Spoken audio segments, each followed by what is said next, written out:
Hermanos, vamos a volver a Zacarías capítulo 14, donde estábamos. Acá se encontró. Vamos a encender esto. Habíamos quedado en las 4 profecías que apuntaban a Jesucristo que encontramos en Zacarías, en estos primeros capítulos, ¿verdad? De Zacarías capítulo 14. Y habíamos hablado que Zacarías mencionaba directamente, o más bien el Nuevo Testamento menciona profecías que apuntan directamente a Jesucristo: 30 monedas de plata, el traspasamiento, ¿verdad? El llanto por él y la derrota del pastor y la dispersión de las ovejas. Ahí quedamos la semana pasada hablando de Zacarías capítulo 14. Abordamos Zacarías capítulo 14 desde el capítulo 13, versículo 7 hasta el versículo 9, viendo lo que es el poema o el salmo que se escribe acerca del Cordero. Así que los voy a invitar a que volvamos ahí y de ahí vamos a partir hacia el capítulo 14. Dice el versículo 6 del capítulo 13, dice: y alguien dirá, ¿qué son esas heridas en tu cuerpo? Y él responderá: son aquellas con que fui herido en la casa de mis amigos. Despierta, espada contra mi pastor, contra el hombre, compañero mío, declara el Señor de los ejércitos. Hiere al pastor y se dispersarán las ovejas, y volveré mi mano contra los pequeños, y sucederá en toda la tierra, declara el Señor, que 2 partes serán cortadas en ella y perecerán, pero la tercera quedará en ella, y meteré la tercera parte en el fuego. Y los refinaré como se refina la plata, y los probaré como se prueba el oro. Invocarán mi nombre y yo les responderé. Diré: ellos son mi pueblo, y ellos dirán: el Señor es mi Dios. Dice versículo 3 del capítulo 14: entonces saldrá el Señor y peleará contra aquellas naciones, como cuando Él peleó en el día de batalla. Sus pies se posarán aquel día en el monte de los olivos, que está enfrente de Jerusalén al oriente, y el monte de los olivos se hendirá por el medio del oriente al occidente, formando un enorme valle, y una mitad del monte se apartará hacia el norte y otra mitad hacia el sur. Ustedes huirán al valle de mis montes, porque el valle de los montes llegará hasta Asal. Huirán tal como huyeron a causa del terremoto en los días de Usías, rey de Judá. Entonces vendrá el Señor mi Dios y todos los santos con él. Y sucederá en aquel día: no habrá luz, las luminarias se oscurecerán. Será un día único, conocido solo del Señor, ni día ni noche. Y sucederá que a la hora de la tarde habrá luz. En aquel día brotarán aguas vivas de Jerusalén, una mitad hacia el mar oriental y la otra mitad hacia el mar occidental, y será lo mismo en verano que en el invierno. El Señor será el rey sobre toda la tierra. En aquel día el Señor será uno y uno su nombre. Toda la tierra se volverá como una llanura desde Geba hasta Rimón y el sur de Jerusalén, pero ésta se levantará y será habitada en su lugar desde la puerta de Benjamín hasta el lugar de la puerta primera, hasta la puerta del ángulo, desde la torre de Anael hasta los lugares del rey, y habitarán en ella, y no habrá más maldición, y Jerusalén habitará segura. Bueno, hermanos, esto que acabamos de leer, esto es lo que en el Nuevo Testamento, o nosotros llamamos como en el Nuevo Testamento, el reino milenial de Jesucristo. Esto usted puede encontrarlo paralelamente en Apocalipsis capítulo 20, y es cuando el milenio se inaugura, porque el rey viene a la tierra y la tierra habita confiadamente, porque Dios estará en medio de ella. Si usted lee, alguien que por favor que me ayude a leer Apocalipsis capítulo 20, del 1 hasta el 6. Apocalipsis 20 del 1 al 6.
Ok, hermanos, ahí encontramos los 1000 años representados en este poema en Zacarías capítulo 13, perdón, versículos 7 hasta el 9.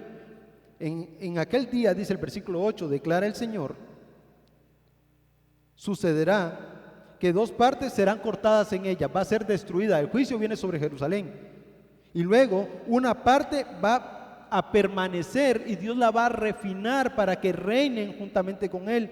Es lo que nos dice el capítulo 14 de Zacarías, lo que estamos leyendo. La presencia del Señor va a venir sobre la tierra. Hay varias cosas que tenemos que observar acerca de esto, hermanos, porque yo sé que hemos tenido algunas conferencias de escatología, pero es bueno que lo veamos desde una perspectiva, desde el Antiguo Testamento. Primero, Dios traerá desastre y juicio antes de reinar, es decir, va a venir a organizar la tierra. Y la única manera de organizar la tierra es a través de los juicios. Lo dice en el versículo 1 del capítulo 14 que ya estudiamos la semana pasada.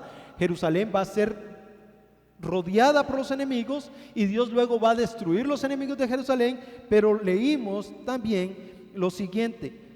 Alguien que me ayude por favor en el versículo 3 del capítulo 14 de Zacarías hasta el versículo 5.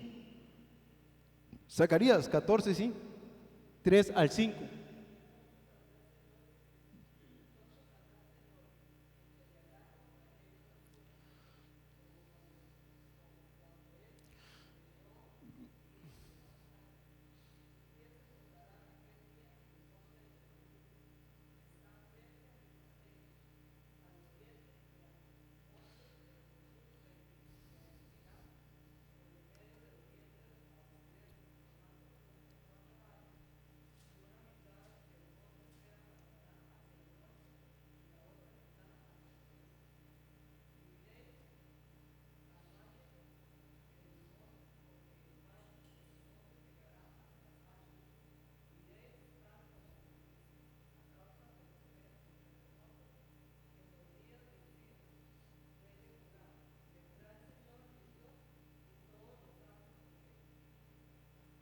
Entonces aquí encontramos la venida de Jehová Dios hacia la tierra. Ahí habíamos quedado la semana pasada y les dije que íbamos a hacer un apartado el día de hoy para hablar solo de este tema.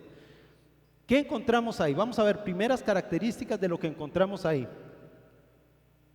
La primera, lógicamente, es la aparición de Jehová, ¿verdad? Eso hablamos la semana pasada. Pero ¿qué implica la aparición de Jehová Dios en la tierra? ¿Qué implicaciones tiene? Vamos primero a las implicaciones físicas. ¿Qué implicaciones físicas tiene la venida del Señor a la tierra?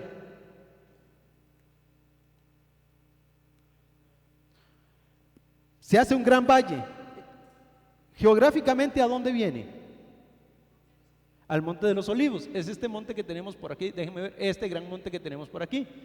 Se supone que cuando Dios ponga, o lo que dice el autor, es que cuando Dios ponga los pies ahí, se abrirá hacia el norte y hacia el sur.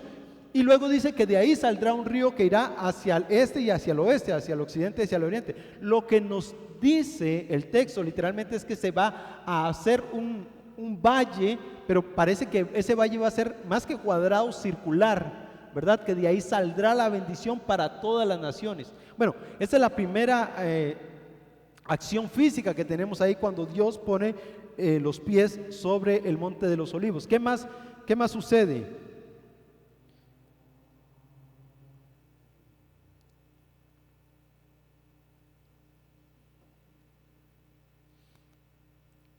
¿Qué más nos dice la palabra de Dios que sucede?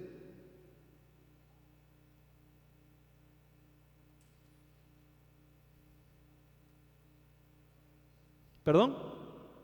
¿No habrá luz? O no, más bien dicho de una mejor manera, no se necesitará luz, porque ya no habrá ni día ni noche, porque la gloria del Señor va a ser suficiente. Ya no va a haber esa necesidad de que se manifieste la luna y el sol como lumbreras mayor, porque el Creador está ahí.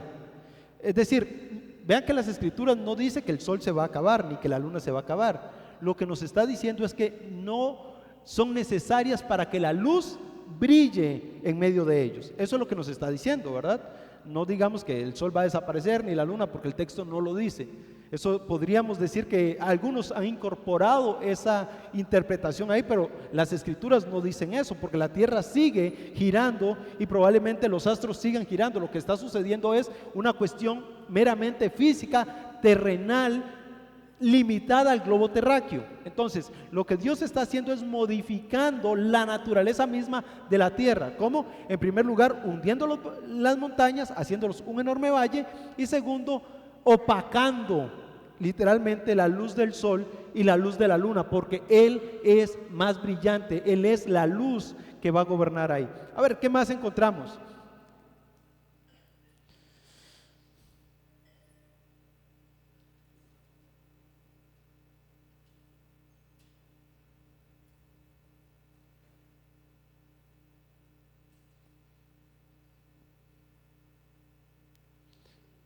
Huirán. Las personas al ver la presencia, la gloria de Jehová, ¿qué van a hacer? Esparcirse, tendrán que huir. A ver, hermanos, nosotros, es lo que yo le digo normalmente a la gente, nosotros vivimos en un lugar donde tiembla todos los días. A ver, no nos damos cuenta de todas las veces que tiembla, pero si usted va a otros lugares donde nunca tiembla, apenas sienten un pequeño movimiento y quieren salir corriendo. Ahora imagínense lo que es ver la gloria de Dios descendiendo y ver los valles esparcirse. Y Dios, bueno, ya la semana pasada habíamos visto que ya en alguna vez habían corrido en los tiempos de Usías, habían salido corriendo en los tiempos del rey Usías.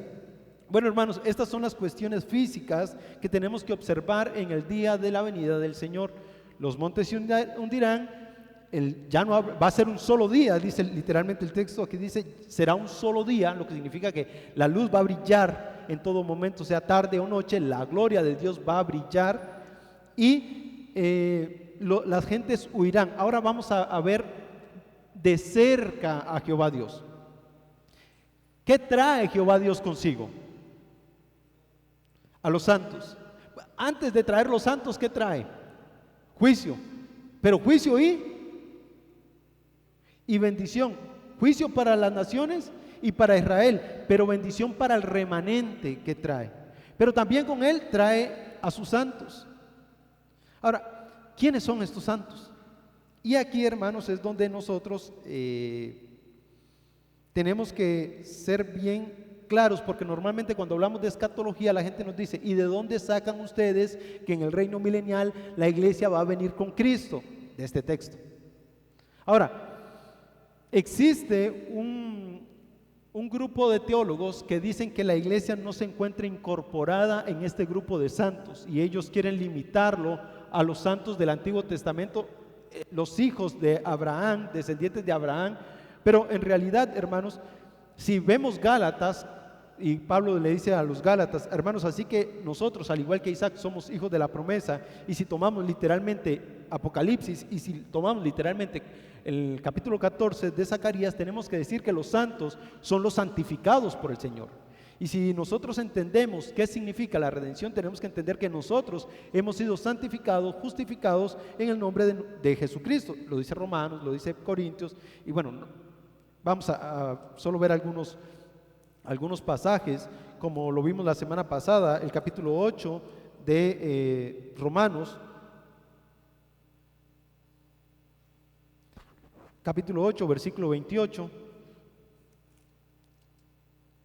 y 28 hasta el 30. Alguien que me ayude por favor a leer ahí.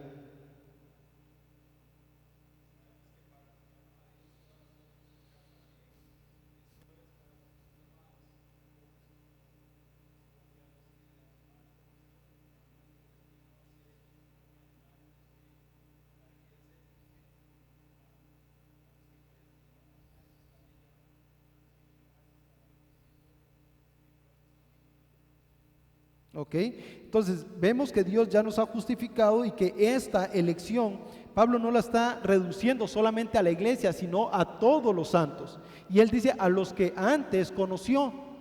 Si nosotros vemos el contexto de Romanos, por lo menos de Romanos capítulo 8, Y lo que está haciendo Pablo es haciendo una defensa de lo que es la glorificación futura. Pero si nos vamos desde el principio, Pablo les está escribiendo la diferencia entre ya no hay ley, ya no hay más sacrificio, Cristo es suficiente, el evangelio ya no pasa por guardar la ley, nosotros somos hijos de la promesa fue cumplida en Abraham, encontramos en el capítulo 4, justificados los que creen, termina diciendo el capítulo 4, Adán comparado con Cristo en el capítulo 5, y para llegar en el capítulo 8 a decirnos quiénes son los glorificados, son los que de antemano conoció. Y ahora si vamos al capítulo 9 de Romanos, vamos a darnos cuenta que de los que antemano conoció, también encontramos ahí, dice, a Jacob amé, mas a Esaú aborrecí, a él ya lo anteconoció también. De manera que podemos decir, hermanos, que los santos, todos han sido elegidos por gracia y todos han sido salvos por Cristo y por fe desde el Antiguo Testamento hasta ahora. De ahí desprendemos nuestra teología. Y cuando la Biblia dice que Dios vendrá con sus santos, ¿quiénes son estos santos?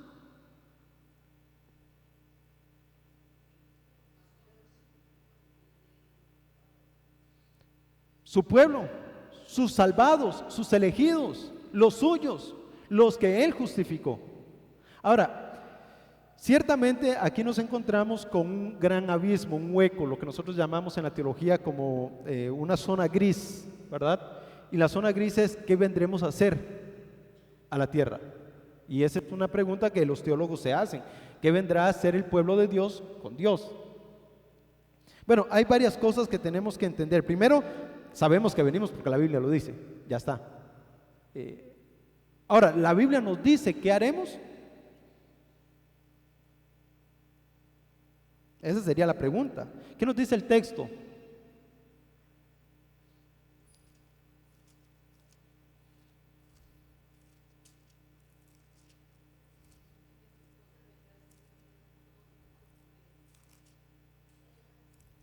¿Eso es? Sí, Zacarías.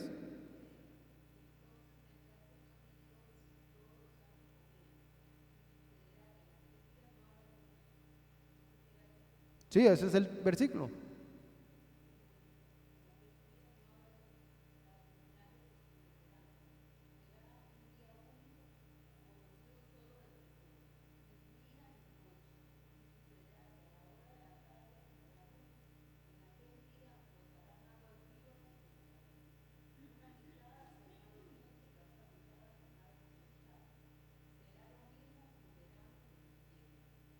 No dice qué venimos a hacer, va.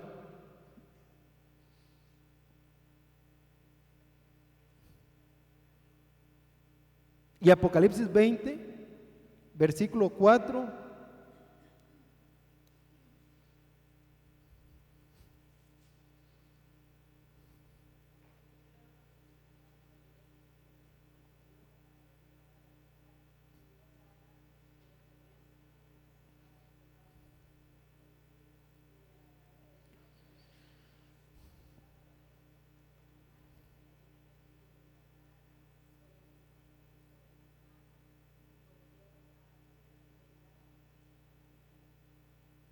Ahí nos da una pequeña pista de qué vendremos a hacer. ¿Qué dice que vendremos a hacer?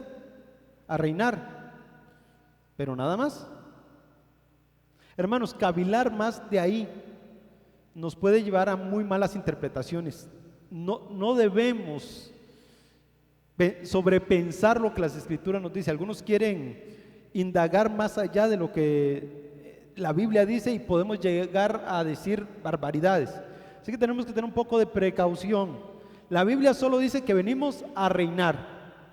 Es decir, el rey ha sido glorificado y el rey se presenta a la tierra a reinar y con él los santos en su reino. Ahora, ¿ya está la iglesia glorificada o no? ¿Sí o no? ¿Sí?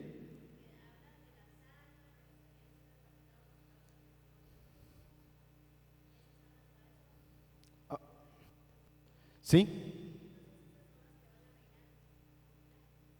La Biblia solo nos dice que todos los santos, y si son todos los santos, también incluye a la iglesia. Y entonces van incluidos.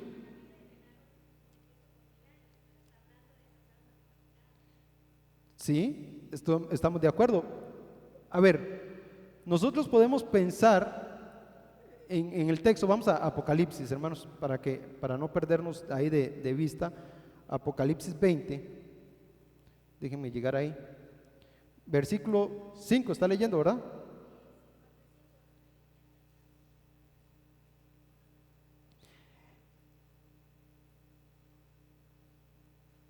Aquí tenemos otra resurrección. Esto está hablando de la primera resurrección de vida, y estos son los hermanos que han resucitado, pero incluye no solamente a los decapitados, pero recuerde que en esta resurrección de ellos ya la iglesia ha resucitado. Si usted ahí en ese texto, en Apocalipsis 20, 12 al 13, encontramos la primera resurrección, pero nos está hablando de la resurrección de ellos, de los que fueron decapitados, de los judíos, pero ya la iglesia ha sido rescatada en Primera de Tesalonicenses, al final de Apocalipsis capítulo 3 y 4. Es decir, que esa resurrección es específicamente la de ellos, y por eso se reduce ahí. ¿Sí? Ajá, pero ya ahí ya hay resucitados, glorificados en Cristo Jesús. ¿Quiénes son? La iglesia. Y ahí es donde, hermanos, algunos teólogos han llegado a decir que esa va a ser la única resurrección que existe, que ya no va a haber más, y que la otra, ¿cuál es la diferencia entre gracias por la pregunta, ¿cuál es la diferencia entre la primera y la segunda resurrección? Bueno, en esta resurrección vendrán los santos, y todavía faltan algunos santos, pero en Apocalipsis capítulo 21 encontramos los que resucitan para muerte también. Ahí encontramos la segunda resurrección, y ahí encontramos los que resucitan para muerte. Sí, lo leíste. ¿Qué dice?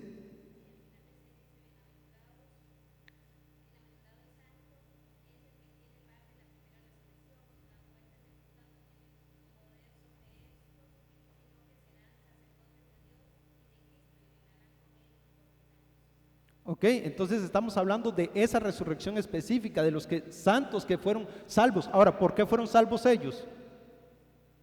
Por gracia, por fe y por Cristo. Ahora, que tuvieron que demostrar que eran salvos con su muerte es otro tema, pero eran salvos por gracia, por fe y por Cristo. Ya la resurrección de los santos, que no se conoce como resurrección, sino el traslado de la iglesia, ya pasó, y ese traslado está entre Apocalipsis capítulo 3 y capítulo 4. Y la segunda resurrección y la segunda muerte la encontramos en Apocalipsis capítulo 21, versículo 8. Vamos allá, Apocalipsis, para no perder la pregunta, no dejarla ir.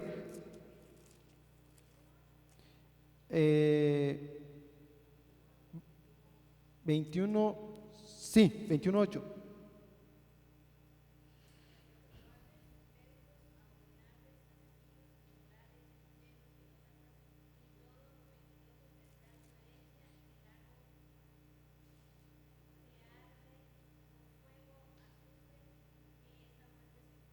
Ok, esa es la muerte segunda. Ahora, ¿quiénes son esos que van a esa muerte segunda? Vamos a Apocalipsis capítulo 20, versículo 11 y versículo 13. Bueno, hasta el 15 si quieren, desde el 20, 11 hasta el 15. 20, 11 hasta terminar el capítulo.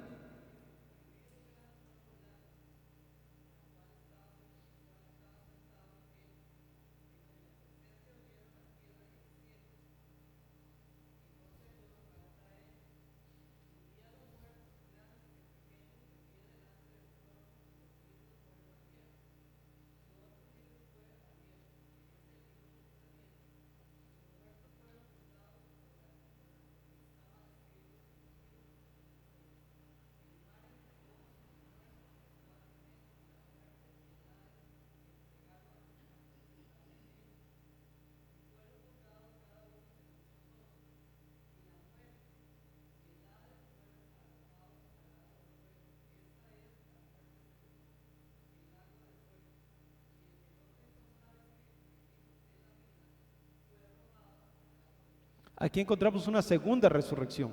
Y con esa resurrección, ¿qué encontramos? Libros, el libro de la vida. Y el que no estaba inscrito en ese libro. Ahora, y Apocalipsis 21:8 nos dice quiénes son estos que van ahí: cobardes, incrédulos, abominables, homicidas, hechiceros, fornicarios, adúlteros. Ahí es una cosa escatológica, hermanos, nada más para que tomemos en cuenta la resurrección. ¿Qué significa resucitar? Volver a la vida. Los creyentes vamos a resucitar. Amén, ¿verdad? Y una vez que resucitemos, ¿qué va a pasar con nosotros? Nos dice 1 Corintios capítulo 15. Vamos a ser glorificados, vamos a ser transformados a la imagen de Jesucristo, a la gloria de Jesucristo. Pero en cuerpo y en alma estaremos en su presencia. Y ahora, ¿qué del impío? ¿Va a resucitar el impío?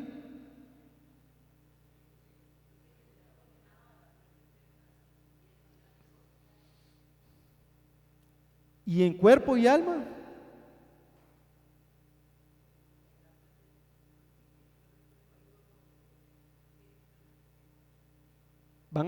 Tienen que ser condenados.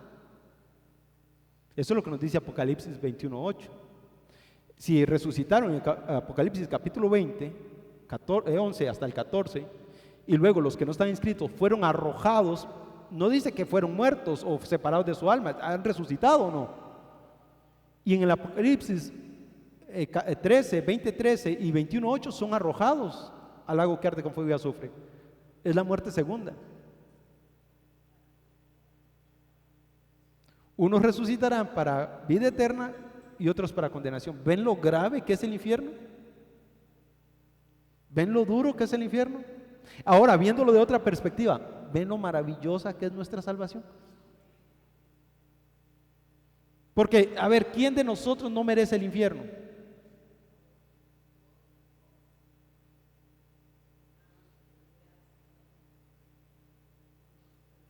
Por gracia hemos sido rescatados. Y esto es lo maravilloso. Ahora, volviendo a Zacarías, ya que nos perdimos un poco en Apocalipsis, volvamos a Zacarías. Dice que los santos volverán con él. Es que, hermano, es fascinante cuando vamos viendo el Apocalipsis con el Antiguo Testamento. Malaquías es otro temazo. Pero tal vez más adelante en otra escuela dominical lo hagamos, porque a mí me encanta mucho la profecía desde el Antiguo Testamento. Pero bueno, vemos entonces que Dios se presenta con sus santos. Dios está ahí presentado con sus santos y viene a gobernar. Ahora, hermanos, pasa algo muy, muy bonito aquí, y es esto: bendiciones físicas. Bueno, ¿cuáles son estas? La unidad de los propósitos redentores de Dios en Cristo será preservar al unir primero el grupo de resucitados en un solo lugar, donde la esposa participará en su reino y sus siervos le servirán para siempre. Apocalipsis 22:3. Ahora, ¿qué relación tendremos nosotros con los que están aquí en la tierra? No lo sabemos. No cavilemos en eso, hermanos, porque hay tantas teorías locas ahí. No cavilemos en eso. Lo que la Biblia nos dice es que la esposa estará de donde está el esposo. La iglesia va a estar, los santos van a estar con el Rey de Reyes y Señor de Señores. ¿Qué viene a hacer? A reinar. El que va a reinar es Dios, y nosotros con Él. La iglesia con Él, los santos del Antiguo Testamento con Él. Ahora, ¿qué relación tendremos nosotros con los que están aquí en la tierra? No lo sabemos, y no deberíamos cavilar más de ahí. Es mi opinión, mi humilde opinión. Ahora, si usted quiere leer textos ahí, cuantos quiera, acerca de algunas cosas que algunos se imaginan que vamos a hacer ahí, no lo sé, pero la Biblia no me lo dice, y lo que la Biblia dice es que lo que se nos ha revelado es para nosotros y para nuestros hijos, y lo que está oculto es porque es de Dios y a Dios le pertenece. Dejémoslo ahí. Bueno, en este punto entonces tenemos a la iglesia participando del reinado de Dios, y los siervos, Israel, vienen a adorar a Jehová. Pero no solo Israel viene a adorar a Jehová, no solo Israel está adorando al Señor, sino que nos dice el versículo 9 del capítulo 14,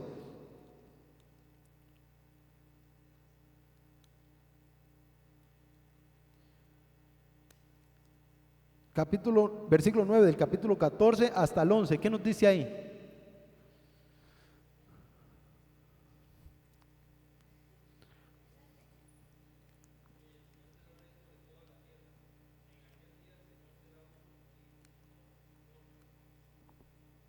Sí, sí, hasta el 11.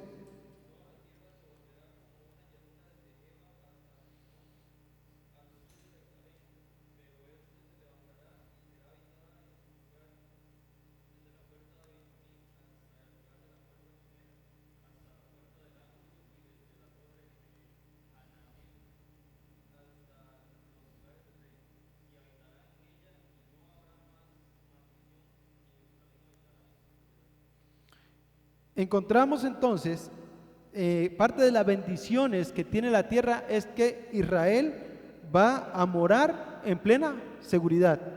Pero encontramos también al rey gobernando en medio de la tierra. Pero eso en cuanto a Israel. Pero ahora nos dice algo que pasará con todos los enemigos de Jerusalén. Antes de volver ahí al versículo 11, quiero que ustedes vean cómo terminarán los enemigos de Jerusalén cuando Dios restaure a Jerusalén. Versículo 12 hasta el 15. Alguien que me lea ahí.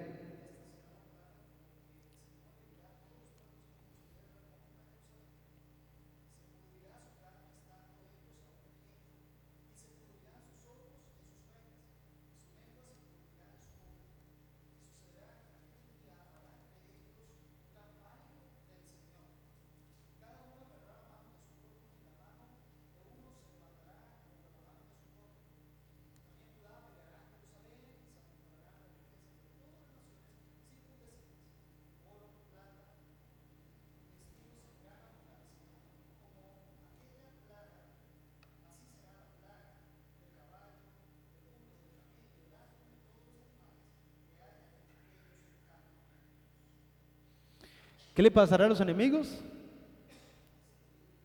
Destruidos totalmente. Ahora, esto es como parte de los juicios de la venida del Señor a la tierra. Los enemigos de Jerusalén han sido destruidos. A causa de la destrucción de ellos, que han amontonado sus enemigos, ahora Israel vive en paz. Si lo vemos desde una perspectiva cronológica, porque lo que Zacarías está diciendo es, ellos viven en paz por cuanto sucedió esto. Entonces, ahora, viven en paz porque los enemigos han sido destruidos, han sido derrotados, ya no tienen más enemigos y Dios ha venido a juzgarlos a ellos. Pero no solamente esto le ha pasado a los habitantes impíos que se levantan contra Dios. Sucederá algo maravilloso. Ahora el juicio, ahora vemos el versículo 16.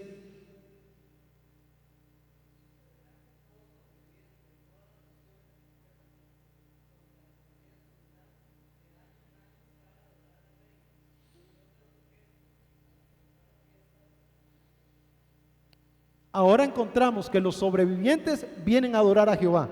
Las razones por las que Israel puede morar tranquilamente es porque Jehová está gobernando, ha puesto las cosas en orden. Pero hay un detalle, hermanos, que nos cuenta Zacarías, y es que vamos para allá. Israel será establecido entre los hombres, nos dice Ezequiel 37:27, alguien que nos lea ahí, y alguien que nos lea Isaías 25:8 y otra persona 65:19. Vamos a esos textos.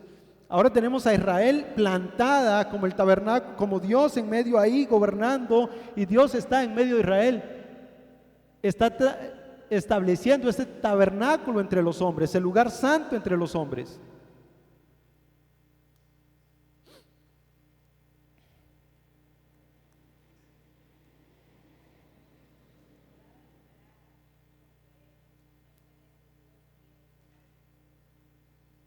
¿Ok?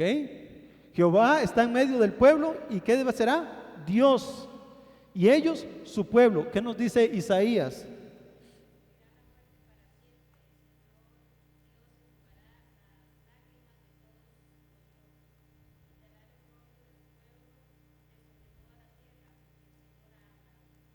Dios quitará toda maldición, todo oprobio, toda maldad y estará plantado ahí. ¿Qué más nos dice Isaías 65:19?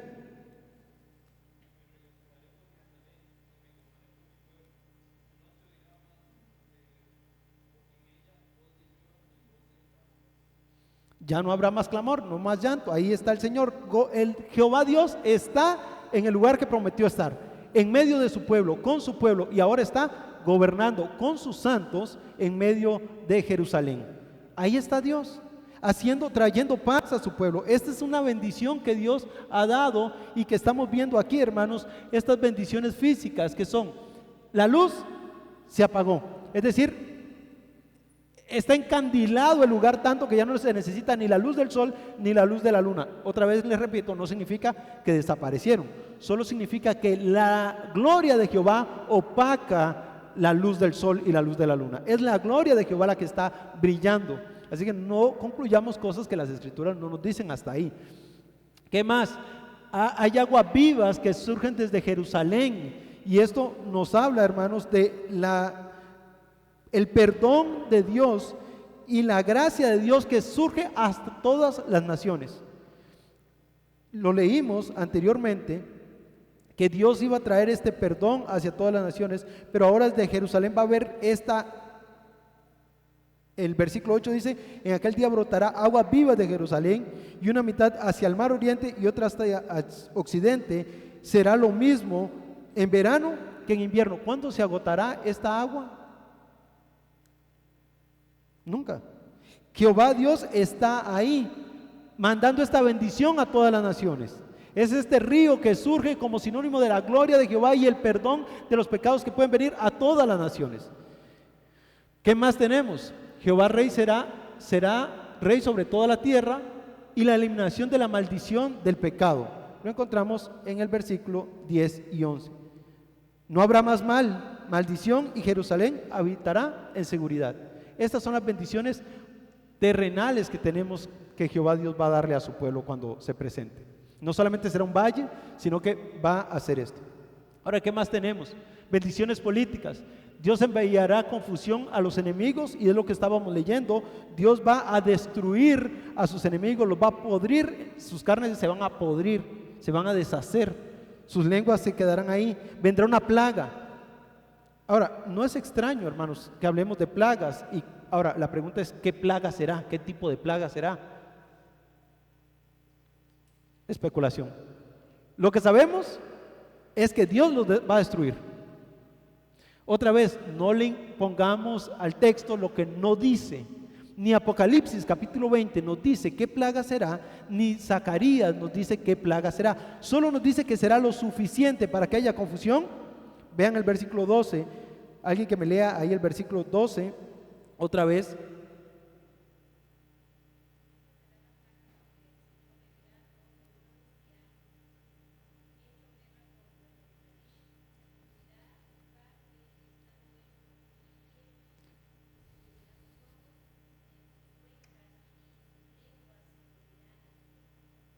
Eso es, y resultado de esto, vendrá gran temor sobre ellos. Esta plaga viene a atemorizarlos. Hermanos, lógicamente, imagínense en esta gente apostada contra Jerusalén y ver que su amigo se está pudriendo.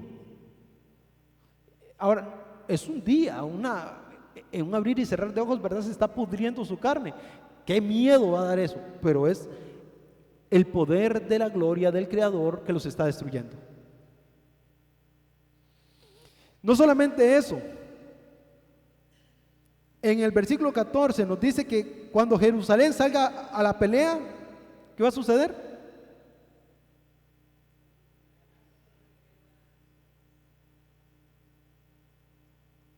Vamos a leerlo. También Judá peleará en Jerusalén y se amontonarán las riquezas de todas las naciones. Dios va a enriquecer a Jerusalén cuando parecía que Jerusalén estaba destruida. Les pregunto, ¿no les parece que sí, o que en algún otro lado hemos visto esto? ¿Perdón? ¿En Ageo? ¿Dónde más hemos visto esto? La salida de Egipto. Dice que se levantó un faraón que no conoció a Jehová. Luego hablamos de ese faraón, que es una historia buenísima también.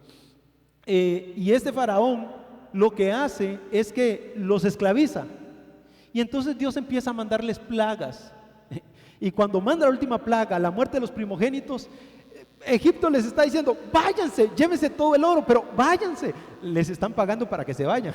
Y ellos están amontonando riquezas para irse, ¿verdad? La gloria de Jehová enriquece a su pueblo. No solamente es la riqueza espiritual, sino que económica, y los enriquece. ¿Pero para qué?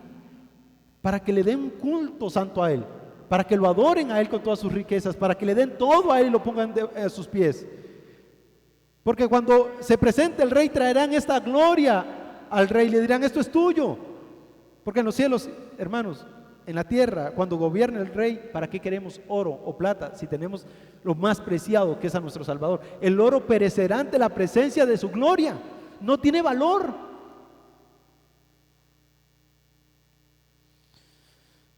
Bueno, pero Dios está enriqueciendo a su pueblo. Con toda la riqueza que tenían estos ejércitos para destruir a Jerusalén, ¿qué hace Dios? Deja ahí las riquezas solo para que vayan a su pueblo a recogerla. ¿Tuvieron que pelear? Dios ya había peleado por ellos. ¿Tuvieron que vencer? Dios ya había vencido por ellos. Lo único que hicieron fue recoger de la victoria de Jehová, como ha sido siempre, hermanos, siempre ha sido así. El pueblo de Dios siempre recoge el resultado de la victoria de Jehová. Nosotros hemos recogido de la victoria de Jehová también, de la victoria sobre la muerte en Cristo Jesús, sobre la victoria de Cristo sobre el pecado. Nosotros solo hemos tenido que tomarlo porque Él nos lo está dando, nos ha traído a la gloria y nos ha dicho, esta es mi victoria, solo tómenla. Y así lo ha hecho, tanto física como espiritualmente, siempre ha sido así. La humanidad solo ha recogido de la victoria de Jehová, porque Dios hace todo. Dios pelea, Dios lucha, Dios da la victoria, y cuando Dios tiene la victoria, la comparte, la da. Esto es maravilloso, hermanos. Esto es lindísimo, ver a un Jehová Dios que no nos necesita, que es nuestro creador, que es todo y toda la gloria de Él, y que aún así nos toma en cuenta para darnos la victoria juntamente con Él. Con Cristo estamos crucificados, dice Pablo, y ya no vivimos nosotros, ya no somos nosotros. Todo lo que vivimos tenemos que vivirlo para la gloria de Él, porque en realidad ya Él hizo todo por nosotros, como nos lo dice Pablo otra vez en 1 Corintios capítulo 15. La muerte fue vencida, el pecado fue vencido, ya está hecho. Solo estamos esperando la glorificación. Bueno, este apocalipsis terrenal que viene contra ellos es muy parecido al que aparece en Apocalipsis capítulo 19 verso 11 al 18, hermanos, para que veamos que no es como que Dios se inventó algo nuevo. No, esto ya ha sucedido y sigue sucediendo. Entonces, alguien que nos lea ahí, por favor.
Amén. Esto es lo que estaba viendo Zacarías. Antes de que el rey venga, estas naciones pulverizadas, a tal punto que la invitación de Jehová es: vengan aves, coman de las bestias, de los reyes, coman este gran banquete.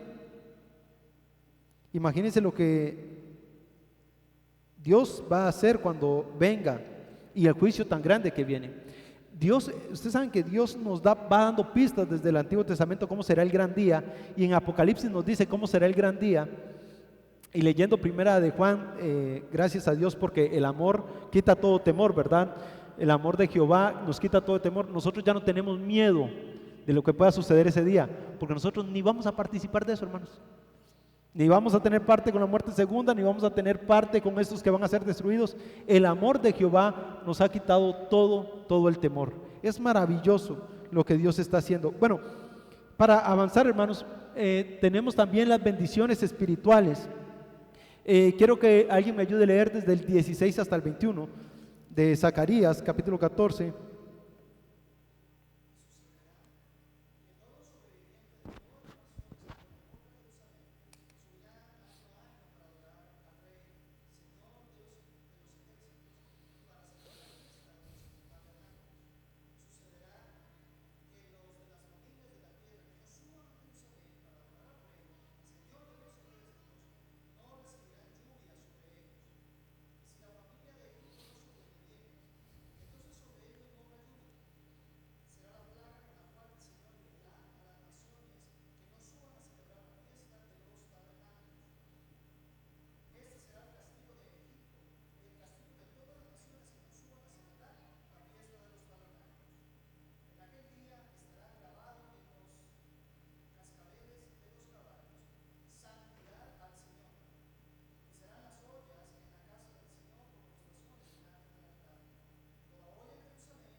Amén. Hermanos, vamos a ver varias cosas aquí. Primero, hay una celebración. ¿Cuál celebración? ¿Qué representaba la fiesta de los tabernáculos?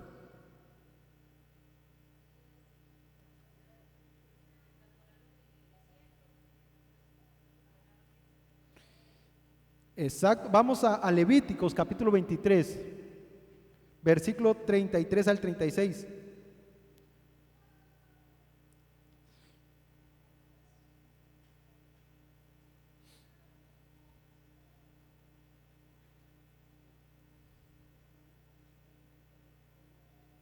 E 23, del 33 al 36.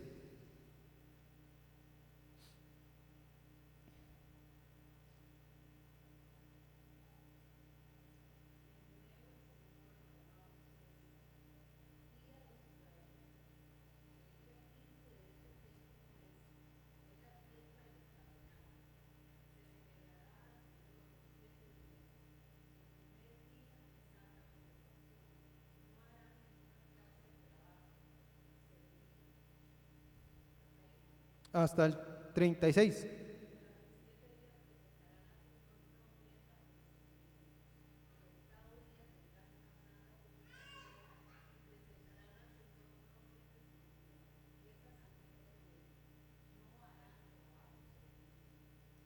Ok, esa salida también tenían que ofrecer un sacrificio, y ese sacrificio representa el perdón de los pecados de Israel. Y ahora todas las naciones van a venir a celebrar ese perdón y esa comunión con Dios. Eso es lo que encontramos ahí en la fiesta de los tabernáculos. Hermanos, hay otras fiestas que se van a celebrar en el milenio, pero ahora no las vamos a ver cada una de ellas. Pero se celebra la Pascua, ¿verdad? Y también estas fiestas que representan la limpieza de Dios en medio de su pueblo, que es que Dios está en medio de ellos y que Dios los va a purificar. Son dos, perdón, la fiesta de los tabernáculos y la Pascua, según Ezequiel 45, 21 al 25, ¿verdad? Y Ezequiel 45, 18 al 20, si lo quieren leer ahí. Pero por cuestiones de tiempo, hermanos, nos está ganando el tiempo otra vez. Vamos ahí. Ahora la pregunta es, ¿habrá pecado en el milenio? ¿Habrá rebeldía en el milenio? ¿Sí? Esta es una pregunta que siempre nos hacen cuando estamos dando escatología, ¿verdad? Y usted me pregunta, hermano, ¿y de dónde saca usted que va a haber maldad en el milenio? ¿De dónde lo saco? Sí, hermano, léete la Biblia, ahí lo encontrarás. Y usted empieza desde Génesis y no lo encuentra hasta Apocalipsis, ¿verdad? ¿De dónde lo sacamos? De Apocalipsis. En Apocalipsis no lo dice. A ver, ¿dónde lo dice? Vamos, hermanos, ustedes pueden. Esta bebé te distrae, ¿verdad? A todos, pero no le diga a nadie, secreto. ¿Dónde dice que habrá rebeldía en el milenio? ¿Qué dice el versículo 18?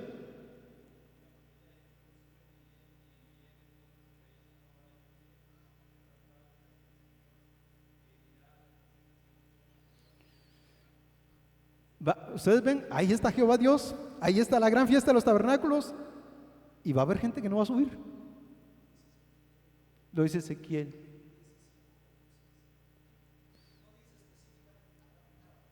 Lo muestra. Ahora, cuando usted lee Apocalipsis 20, en Apocalipsis 20 ha sucedido algo antes del milenio. ¿Qué ha pasado? ¿Qué ha pasado en Apocalipsis 20 antes del milenio? Un evento.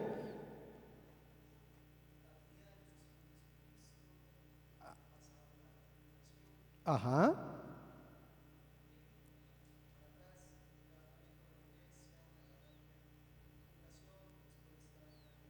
¿Qué ha pasado con Satanás?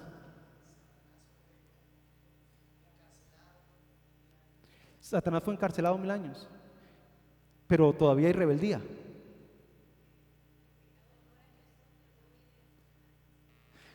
Entonces los de Egipto no pueden decir cochino diablo, ¿verdad?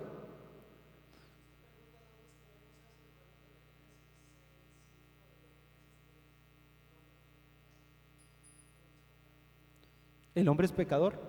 No son las circunstancias. A ver, hermanos, qué mejor circunstancia. Estamos viendo a Jehová Dios ahí. La tierra se ha hundido, su gloria es magnífica. Ya no hay diferencia entre la noche y el día, porque el esplendor de la gloria de Jehová es suficiente para traer lumbrera. Salen dos manantiales.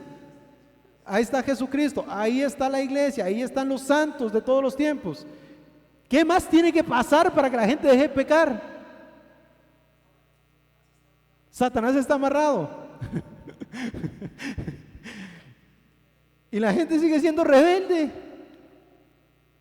No son las circunstancias, hermanos, las que nos hacen pecar.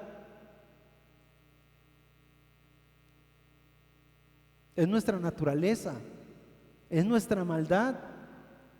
Y ahí está demostrado. ¿Sabe quién más lo demostró? Jesucristo. Jesucristo estuvo en igual o peor situación que nosotros, precaria. A ver, no podía pecar, estamos de acuerdo. Pero entonces utilicemos un ser humano más natural. Preguntémosle a José, a Job. En precaria situación, pecaron contra Jehová, estuvieron firmes en su fe. No son las circunstancias las que nos hacen pecar. No es Satanás el que nos hace pecar. No es la herencia, no es una maldición de familia.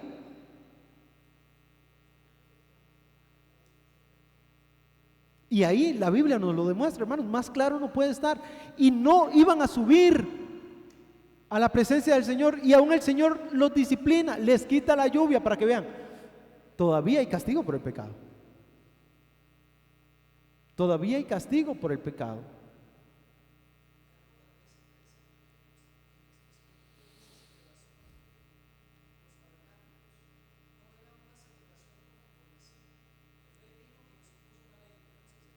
No, no.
y que debería salirnos naturalmente del corazón, ¿verdad? Gracias, hermanos, por las aplicaciones. Hermanos, la fiesta del tabernáculo representaba que Jehová Dios había sacado a Egipto y que había hecho tabernáculo en medio de ellos, es decir, Jehová en medio de su pueblo. Y ahora Jehová está en medio del pueblo, en medio de la nación, y los pueblos tienen que venir a ver la gloria de Jehová y adorarle ahí, y no quieren. Van a experimentar sequías y plagas aquellos que no quieran. Hermanos, todavía va a haber rebeldes en ese tiempo. La rebeldía del corazón en medio de nosotros. Habrá disciplina, pero hay algo más. Viendo los rebeldes también podemos ver qué tan contagiosa puede ser la santidad de Jehová, qué tanto puede purificar Él. Vean el versículo 21, qué tanto purifica Jehová.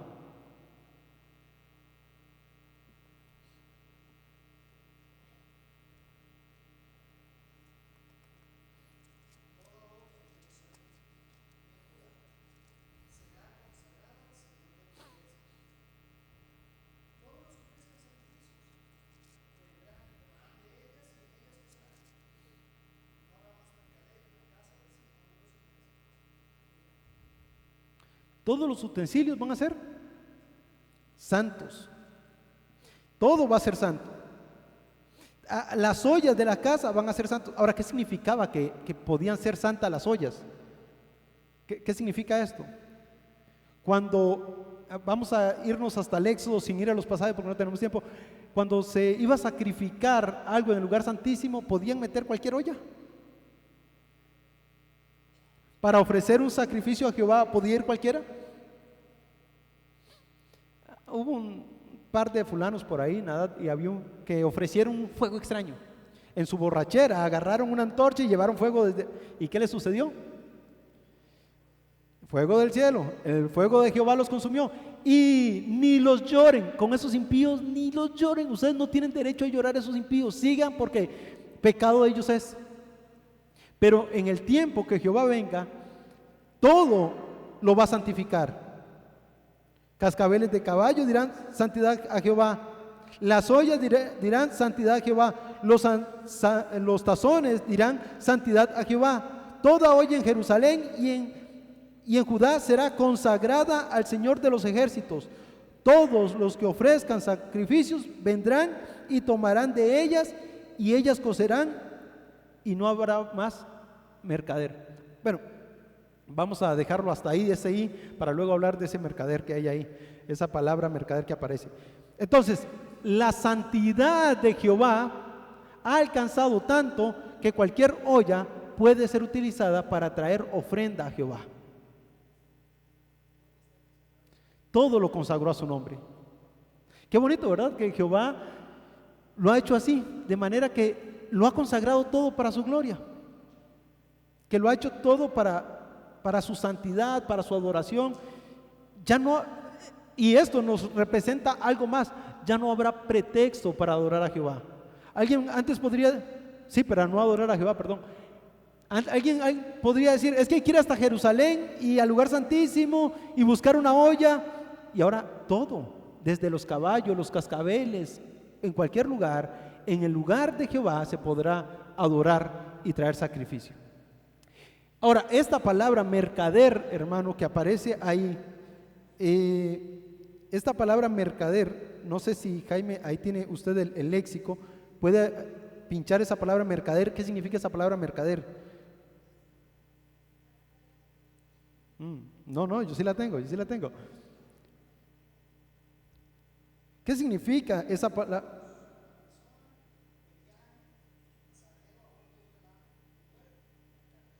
¿Ok? Esa palabra mercader que se traduce aquí como mercader, esa palabra en realidad se utilizaba para aquellas personas cananeas, literalmente cananeo. Los cananeos eran los que traían y negociaban en Jerusalén, venían de naciones extranjeras a negociar a Jerusalén. Y lo que Dios está diciendo es, ya no va a haber más cananeos entre ustedes. ¿Cuál era la característica del cananeo? ¿Era qué? ¿Impíos? ¿Idólatras? Y tenían sus propios dioses y Dios les dice: no vayan en pos de los dioses de los cananeos. No adoraban a Jehová,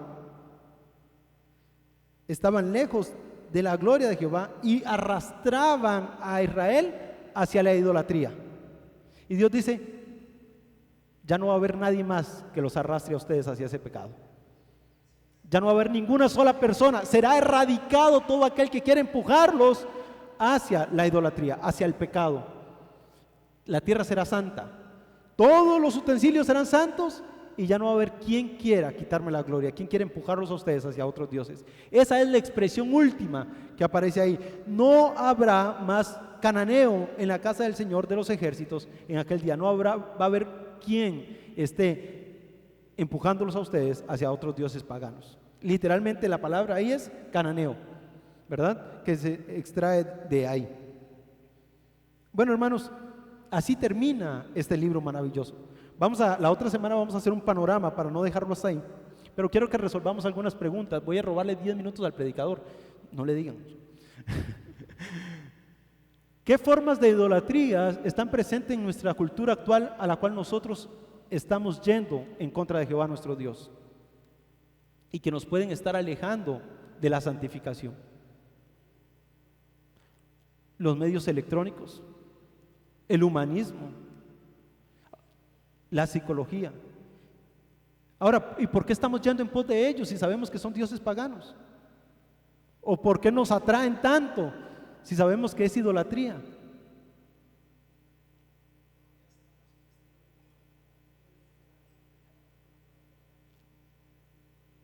Todavía está vivo. Hermanos, tenemos una lucha porque estos dioses se imponen en esta sociedad. ¿Quieren?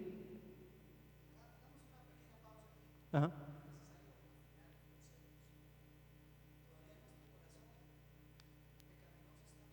No, ha muerto.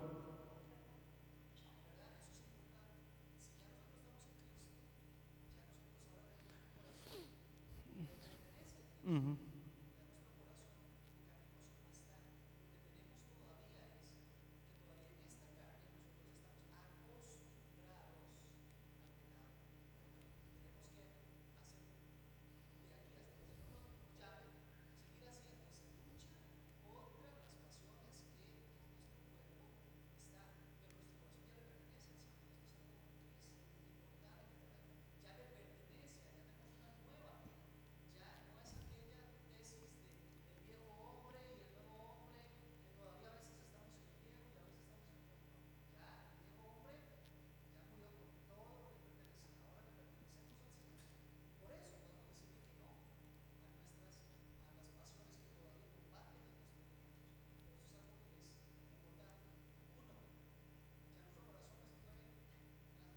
Sí, amén. Todavía estamos luchando. Ahora, la pregunta es: ¿cómo nos afecta esta idolatría? ¿Cómo nos está afectando? ¿Y cómo vamos a luchar contra esta idolatría? ¿Qué estamos viendo? ¿Cuáles son nuestros pasatiempos? ¿Cómo estamos andando? ¿Quiénes son nuestras amistades? ¿Quiénes son nuestros cananeos que nos empujan a ir en contra de la santidad de Jehová, cuando se ha escrito santidad a Jehová en nosotros?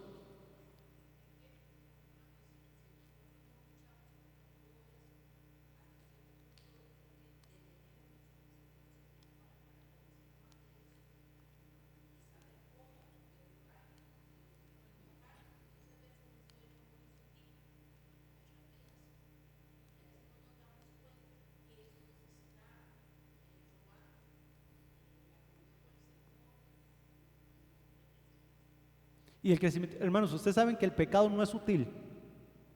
Es decir, a veces pasa desapercibido, pero está ahí. Jehová lo ve. Por lo menos delante de los ojos de Jehová es clarísimo. Somos nosotros los miopes. Y literalmente yo estoy miope, pero pero somos miopes ante el pecado. Ahora, ¿por qué?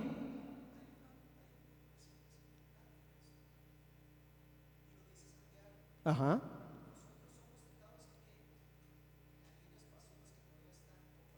Con- ¿Sí?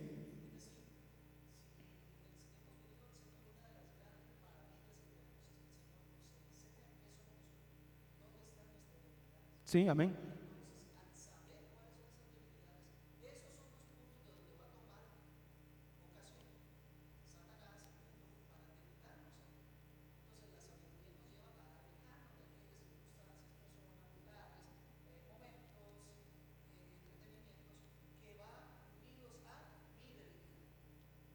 Sí, amén.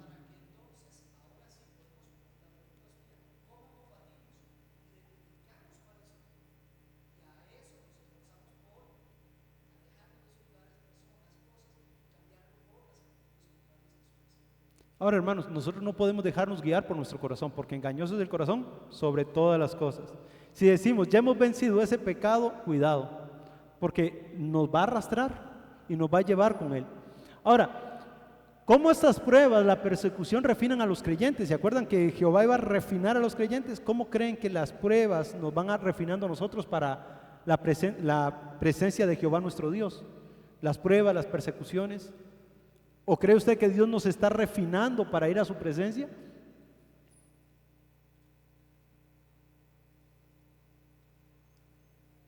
¿Somos agradecidos con las pruebas porque sabemos que Dios nos está refinando para santificarnos? ¿Y la persecución? Bueno, nosotros no vivimos persecución todavía.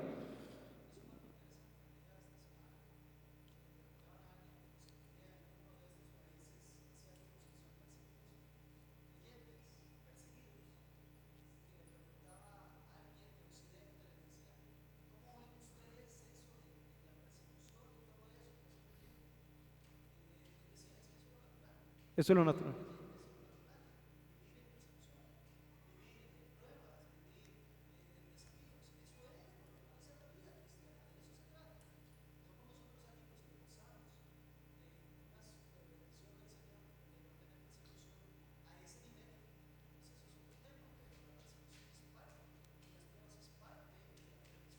Y eso lo vamos a ver en Hechos, ¿verdad? Pero hermanos, muchas veces no tenemos persecución, no tenemos gente que nos esté oprimiendo porque no damos testimonio de Cristo. Y no podemos ser purificados porque nosotros no nos dejamos purificar. En la familia de uno no la nota, pero entonces uno tiene que tomar una decisión, o va en pos de ellos o va en pos de Jehová, pero no puede ir en pos de los dos. ¿Y qué habría de diferente en usted si la santidad del Señor impregnara hasta las partes más pequeñas de su vida personal, las ollas, ¿verdad? Los caballos? ¿Qué pasaría si todo dijera santidad de Jehová? ¿Cómo seríamos? ¿Cómo andaríamos?